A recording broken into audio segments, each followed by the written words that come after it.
Okay, this is Timothy Herman with FM Images and Cannabis Common Sense in Missoula, Montana, speaking with Barry here about a protest action today, Saturday, March 19th in Missoula. Barry, can you just take a minute or two to introduce yourself for us?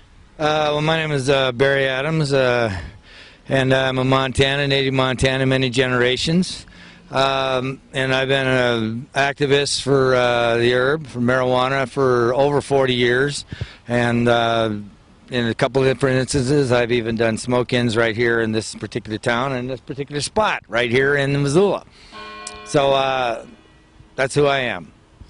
So what is the specific protest action today about, Barry? I think it's raising awareness about the fact that for me anyway, is raising awareness about the fact that the Montana voters were very smart and very aware and very clear and actually know what they're doing, knew what they were doing when they voted in the an initiative for medical marijuana. They're not a bunch of dummies. Montanans knew what they were doing, and the fact that there's a lot of people here, the young brothers and sisters, the younger brothers and sisters, and young people, many of them were medical marijuana patients. And people are surprised at this, and I wanted to speak to these people here, which I did, concerning the fact that, in my opinion, I'm an older guy, I'm a veteran, I'm on medical marijuana, but it took me a card, but it took me a long time to get it because I was too paranoid to do it because of the circumstance. It wasn't until Obama and President Obama and Eric Holder, the Attorney General, made their statement concerning not prosecuting, making low priority on medical marijuana before I got over my personal paranoia of the government and went ahead and got my medical marijuana card. A lot of the younger people have gone ahead because they actually accepted that the law was in effect, that it was something real, and that they were in fact within their rights, and since they needed medical help, they went and got their cards. They went ahead and went through the process. The fact that there's so many of them might surprise Montanans, but I don't believe that it really surprises anyone at all, because we have lots of illness in our society. Even young people are ill in our society. So, and an old guy like me, well, I need it for my balance. I take pills from the veterans and my medical marijuana, and that's a balance that I need to be standing here looking almost like I'm healthy. So Barry, if I can bring you back to Obama's announcement and Eric Holder, the Attorney General announcement that they made shortly after coming to office about the medical marijuana situation in our nation. How does that jive with what went on here several days ago with the Fed action? Well, I believe that there is people within the federal government, within the DEA and the FBI and the U.S. Attorney's Office, which are acting basically on their own authority. They're old-time bureaucrats or whatever, or they're Republicans or whatever, but they're not really acceding to Eric Holder, the Attorney General's authority, or President Obama's authority in the matter, and which is evidenced by the two recent released memos. One from January 2009 and one from February 2011. Now, the other thing is that I believe that without a doubt that these rogue agents, rogue federal officials who are disregarding what Eric Holder said here in Missoula at the university just in February about the fact of the low prioritizing concerning medical marijuana cases. They ignored that. Now, that's a problem for President Obama, that's a problem for Attorney General Holder, and it's a problem for people who believe in states' rights. When you said they ignored that, can you just give a brief description of the action that was taken by the DEA and the feds here in the state of Montana recently that proves that they ignored that? Well, they issued a memo, which apparently in February out of California, which includes all of the Ninth Circuit federal district, and it said that they're going to target medical marijuana individuals like myself, organizations, caregivers, literally the entire list. Now, that is directly opposite to, and then there was a very high priority. They didn't say that exactly, but that's indicated by the memos. Whereas Holder and Obama both have issued statements concerning deprioritizing marijuana, and recently the Attorney General issued a statement through the VA that veterans like myself, our disabilities and all of that are not going to be in jeopardy. Our health, all of that, our benefits are not going to be in jeopardy in the states where they have authorized medical marijuana, which I'm one of those. So basically, unless the President Obama and U.S. Attorney General Eric Holder were seeking to entrap people like me, a veteran, and or other people who are medical marijuana patients, then by making these statements why they're not going to be prosecuting, and then having these others, these rogue, I believe these rogue people, were in cahoots with probably congressional person, what's his name, Rehberg, Milburn from the House Legislature. You look at it, the raids came on the very day that the Senate was going to, supposedly Montana was going to come out of committee with a repeal bill.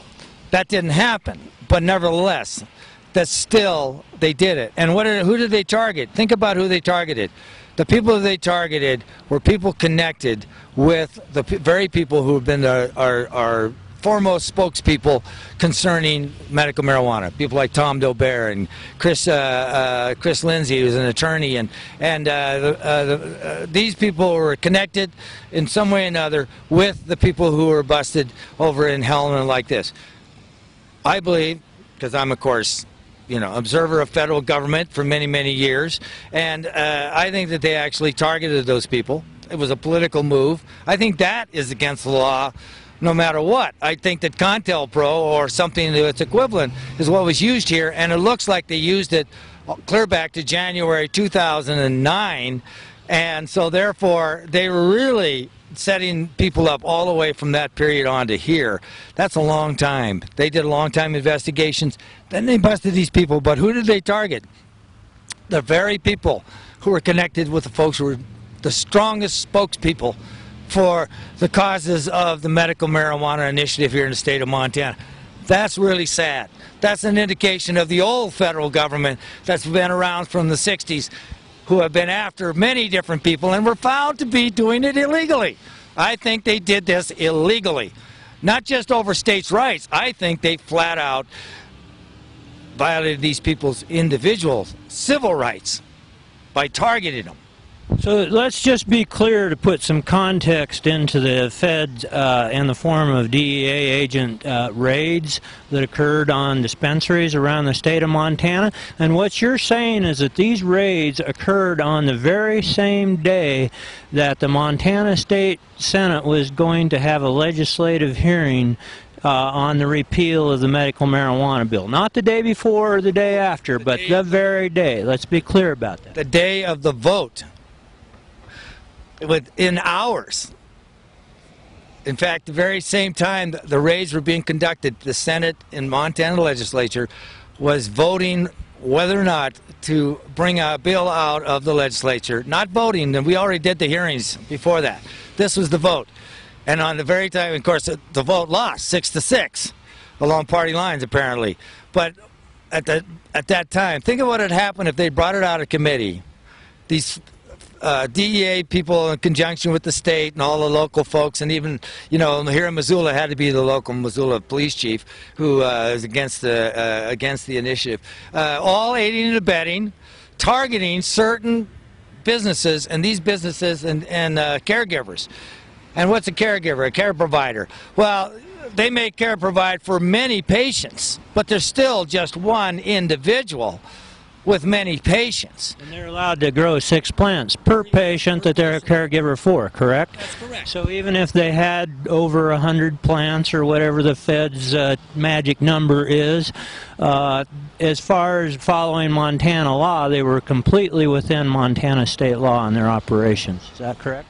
I believe that every single person who's a caregiver here in Montana understands clearly how the law reads, and the law reads, you have one caregiver and you have a patient. Now, one caregiver can be a caregiver for many patients, and that's just like in many fields. And it actually is more like care provider rather than caregiver, and because it's providing medicine and the herb and to people who in some cases desperately need it. Believe me, if my herb is interrupted, and my body chemistry shifts because of it, and it shifts. If I don't have herb, I am in a balance here. I take pain pills. I take all kinds of different pills. I take 8 pills a day and my herb. When that all works, that's wonderful. There's many people who are patients. They can't come to rallies. They can't go to the state legislature. They don't even have voices, many of them. Some of them are too ill to speak up. So that's why the people have come out to this rally today, to speak up for those people who are defenseless. And these people in the state legislature, if they were to the fact that even thinking about overturning an initiative that has been voted in by the people of the state of Montana, that's an amazing thing to do. It's never been really attempted, and certainly should never succeed. And it's something that people of the state of Montana value highly, their right to their initiative process. Barry, the legislator in Oregon tried to recriminalize marijuana, and it went down in flames. That was been probably 14 years ago by now.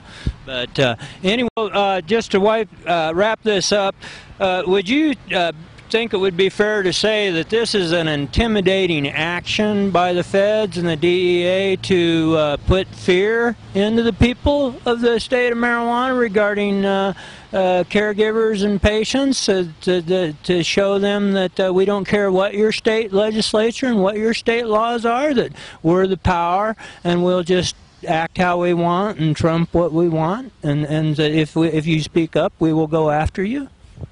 Well, I think the message isn't just the state of Montana. I believe that the message is that within the federal government, no matter who's president, no matter who's the attorney general, these people have their own plan, that they're on their own trail, that they're going to pursue what they totally believe. And it's very similar to the police chief, Mark Meir, here in Missoula, who went over and stated he wants to have the initiative repealed. And he said he spoke on behalf of the city of Missoula. In fact, he didn't actually have the right to do that, or maybe he did, but he didn't really ask the people of the city of Missoula. These people who are issuing these prosecutions, who are right now going after these medical marijuana care providers here in California and all of the states that have voted for it, these people are not simply federal government people following the law. These are rogues. These are people who are on their own path, by their own authority. They are acting and pursuing what they're into. And really, they may be people who really believe that they don't believe in the legitimacy of President Obama. They don't believe in the legitimacy of Eric Holder. And you know what? I think that is something that those folks need to deal with. And secondly, yeah, it was a message. It was a message to every single person here who in the state of Montana that your vote doesn't really count much. We don't care whether or not your family is totally sick, your family's dying, whether your people are in severe pain. No, we are going to do what we want to do, and we're going to pursue. And by the way, we're going to seize and for forfeiture every bit of money, everything that we possibly can. I'm guessing that on the part of the federal agencies, a lot of it's about job preservation. I mean, these folks need a job. Well, I got a rap about that, which if you don't mind, go ahead. I'll put on my rap. You can use it sometime. It's like this. First of all, in regards to if we were to legalize, see this, legalize it tomorrow, legalize the herb. This is spring water, and it's for free speech water, you might say. Anyway, if we were to legalize it tomorrow, okay, what is the vision that would happen? Okay, for one thing, there would be certain amounts of the social herb would be sold, and that would be sort of like high-class bud shake or something, sold in cigarette forms in tobacco shops and all. Next to it would be the dispensaries, i.e. the care providers, which would give out doctor-recommended dosage, which would be high dosage and specialized marijuana for research. Okay, now that's kind of like the whole legal end would be. And then, of course, the people who use it for sacrament and all that. Now you can grow it for personal use, But as far as job security for the feds, the DEA, the ATFM, Alcohol, Tobacco, Firearms, and Marijuana Bureau, which is probably going to come into being, as one of my brothers says. Okay, in the ATFM, what's going to happen? Well, you have job security. There's always, and this is to reassure some of those outlaws out there, there will always be a need for outlaw weed. Okay? And you will be able to grow. You'll be able to grow personal use. But if you grow for processing, for sales and distribution without paying the taxes, that's going to be in violation of what? The Al Capone laws, the tax laws. So all those federal officers and law enforcement, they all have job security. There's always going to be, just like there's moonshine, alcohol, there's going to be green shine, now and forever. Okay, now, as far as the difference, well, without prohibition, with things legalized, things will settle down. We'll be able to teach people how to the respect of the herb. A lot of the problems, you know, with marijuana and many other things that go on is that it's because it's on. You have to almost get it from the outlaw world. So that's why we were glad for the initiative in Montana, which brought us people out of the shadows into the light. It was a good transition. It's a good transformation. It's a good way to do it. You know, this is why we've done this. You know, patients need herb even before we figure out whether or not a person walking down the street needs it just to, keep their head right during the day. Patients need medicine. Okay, so that's where we're at now. So that's a good transformation. People had concern. Oh, and by the way, did you know over there in the legislature that they voted for to regulate marijuana recently? Did you know the state legislature did this? Just this little reminder. Right in the middle of all the tangle and wangle that's going over there about repeal, repeal, repeal, Representative Diane Sands from Missoula, bless her, I'm very proud of her for this, much respect. She went to the Clean Indoor Act of Montana and had marijuana placed in there alongside tobacco. And what happened? From what I understand, the legislature have passed that particular bill. What does that mean? That means they voted to regulate marijuana. That means if they go outside to smoke their joint, as a person would do tobacco, that they are well within a regulated product in the state. That seems like it is. In the state legislature, the Republicans and the Democrats all appear to have no problem with that particular piece of legislation. If these Republicans were so powerful, these characters, and I believe these are rogue Republicans, not just, they're not the Republican Party. These are very, sort of the right-wingers in that sense. But whatever. I don't really agree that they're right-wing. I think that they are obstructionists. I think they're authoritarians. Yeah, well, they're certainly not conservatives in the sense that they would like to keep government out of private lives. I mean, a true conservative is for limited government. Republicans, Abraham Lincoln was a Republican. Let's get real here. The Republicans stood for individual rights and liberties for years, forever. Now they stand for taking away as many individual rights and liberties as they possibly can manage.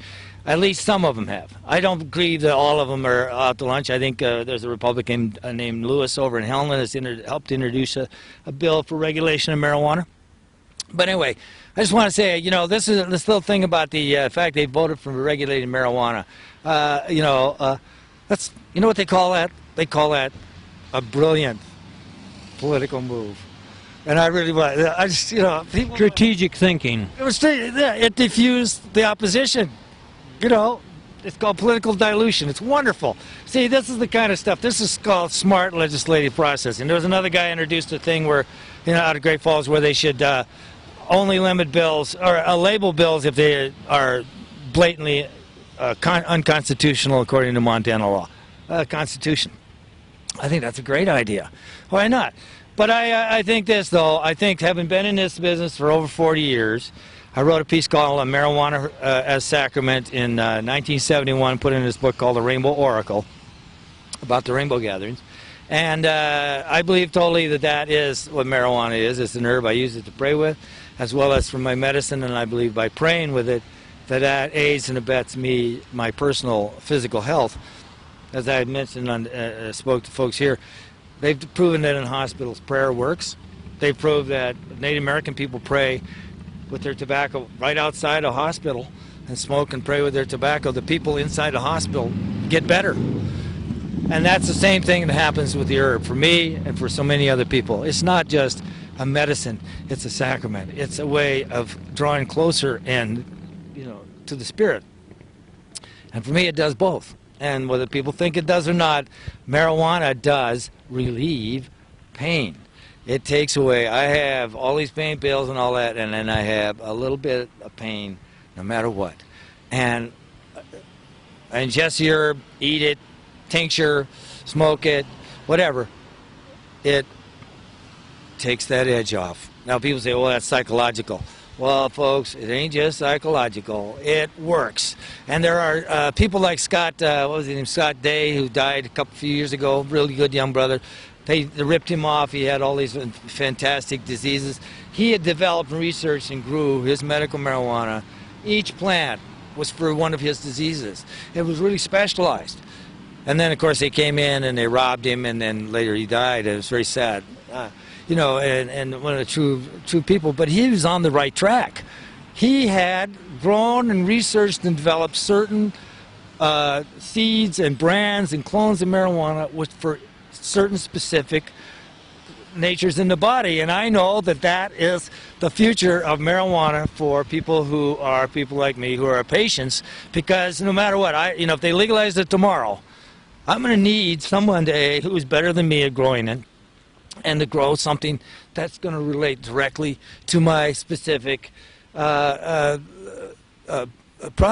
problem. And you know what? They can't. People have the ability. The only thing that's standing between that and happening is all this foo-for-off from the feds and from these, these authoritarians. Well, I think this deserves a side note that what this patient that died here a year or two ago, was it, that was developing the strains for the different purposes, is that the pharmaceutical industry is also another pressure point in our government that has a vested interest in keeping it all illegal and out of the hands of patients who may not need their pharmaceutical.